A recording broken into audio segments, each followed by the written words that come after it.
Your phone buzzes. She texted you back. You start typing a response, delete it. Type something else, delete that too. 5 minutes later, you're still staring at a blank screen, overthinking every word. Sound familiar? Here's the brutal truth. Most men are accidentally sabotaging their chances with women through texting before they even get to a first date. One wrong message, one needy response, one poorly timed text, and suddenly she's busy every time you ask her out. I've been there. I've sent the cringe-worthy double texts. I've killed attraction with women who were genuinely interested in me, all through my phone screen. I've made every mistake I'm about to share with you. But I've also learned from those mistakes. Today, I'm breaking down the top texting errors that destroy attraction and showing you exactly how to fix them. These aren't just tips. They're game changers that will transform how women respond to you. If you've ever wondered why she stopped texting back, why conversations die out, or why you can't seem to translate texting chemistry into real dates, this video will answer all of those questions. Let's dive into the texting mistakes that are killing your chances. 1. The desperate double or triple text. The first and most attraction-killing mistake is the desperate double text, or worse, the triple text. You send a message, don't get a response, and then send another, and another. Each message screaming one thing: I need your validation right now.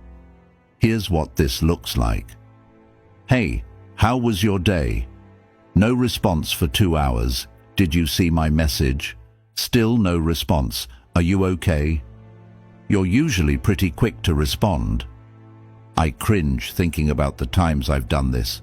There was this woman I was really interested in who didn't respond to my text for a few hours.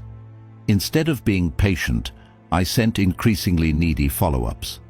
By the time she finally responded, any attraction she had was completely gone. Why double texting kills attraction? It shows you're not busy with your own life. It demonstrates neediness and insecurity. It puts pressure on her to respond immediately. It makes you look like you have nothing else going on. It signals that you're more invested than she is. The psychology behind this is crucial. Attraction thrives on uncertainty and space. When you're constantly available and responsive, you remove the mystery and challenge that creates attraction. The fix. Practice the 24-hour rule. If she doesn't respond to your text, wait at least 24 hours before considering a follow-up. And even then, make it about something completely different, not about her lack of response. Better approach. Send your message and then genuinely forget about it. Go live your life. If she responds, great. If not, that tells you something important about her interest level. Remember, high-value people don't chase, they attract. 2. The interview interrogation. The second major mistake is turning texting into an interview, firing off question after question without building any real connection or chemistry. These conversations feel like job interviews rather than flirtatious exchanges. This looks like, what do you do for work? Where are you from? Do you have any siblings? What's your favorite movie? What do you like to do for fun? I used to do this constantly, thinking I was showing interest and getting to know women. But these conversations always died out because they were boring and felt like interrogations rather than natural flow. Why interview texting kills attraction? It's predictable and boring. It puts her in a position of constantly answering rather than engaging. It shows no creativity or personality on your part. It creates no emotional connection or chemistry. It feels like work rather than fun. The fix. Instead of asking direct questions, make statements and observations that invite response. Share something about yourself and then relate it to her world. Instead of, what do you do for work? Try, I just had the most ridiculous meeting at work today. Please tell me your job has more excitement than mine does. Instead of, what's your favorite type of music? Try, I'm convinced that anyone who doesn't dance when Mr. Brightside comes on has no soul. Change my mind. This approach is more engaging because it shows your personality while creating space for her to respond with her own personality and experiences. 3. The novel-length message. The third attraction killer is sending messages that are way too long. We're talking paragraph-length texts that look like essays when they show up on her phone screen. These messages often happen when guys are really excited about a topic or trying to explain something complex. But what feels like enthusiasm to you feels overwhelming to her. Example of a message that's too long. So I was thinking about what you said about travel, and it reminded me of this incredible trip I took to Thailand last year. The whole experience started when my friend Jake called me up and said we needed to get out of our comfort zone. I learned this lesson when a woman told me, "Your texts are like novels. I need to set aside time to read and respond to them, which makes me put off responding altogether." Why long texts kill attraction?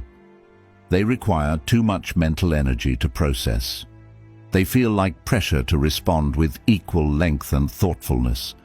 They often come across as self-absorbed or rambling. They don't invite easy, quick responses. They can feel overwhelming in the early stages of getting to know someone. The fix: keep your texts short, punchy, and easy to respond to. Aim for 1 to 2 sentences maximum in the early stages.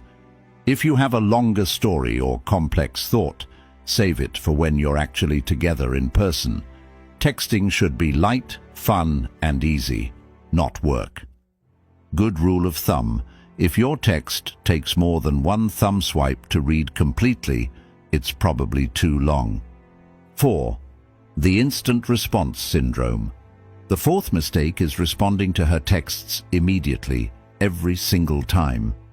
While it might seem like you're being attentive and interested, instant responses actually kill attraction by making you seem too available and removing any sense of mystery. This pattern looks like her, "How's your day going?" You, responds within 30 seconds. Her, "That sounds fun." You, responds within 30 seconds again. I used to pride myself on quick responses, thinking it showed I was interested and reliable. But I noticed that women seemed more excited to hear from guys who weren't always immediately available. Why instant responses kill attraction? They make you seem like you're just sitting around waiting for her texts. They remove the anticipation and excitement of waiting for a response. They suggest you have nothing else going on in your life. They make your attention feel less valuable because it's so easily available. They can feel overwhelming and create pressure for her to respond equally fast. The fix: build in natural delays to your responses. Not game-playing delays, but realistic timing based on actually having a life. If you're at work, respond when you take a break. If you're at the gym, respond after your workout. If you're with friends, respond when you have a natural moment. This isn't about playing hard to get. It's about actually being someone who has things going on and can't always drop everything to text. A good guideline: match or slightly exceed her response time. If she takes 2 hours, you can take 2 to 4 hours. This creates a natural rhythm without being manipulative. 5. The boring small talk trap. The fifth major mistake is defaulting to boring small talk that creates no emotional connection or excitement. These are the generic, predictable messages that could be sent to anyone. Common small talk texts: how was your weekend? What are you up to today? How's work going? Beautiful weather today, isn't it? While these aren't necessarily wrong, they're boring and forgettable. They don't create any emotional response or give her a reason to be excited about hearing from you. I fell into this trap constantly in the past. My conversations would start strong, but then devolve into mundane daily updates that felt more like checking in with a coworker than building attraction with someone I was interested in. Why small talk kills attraction?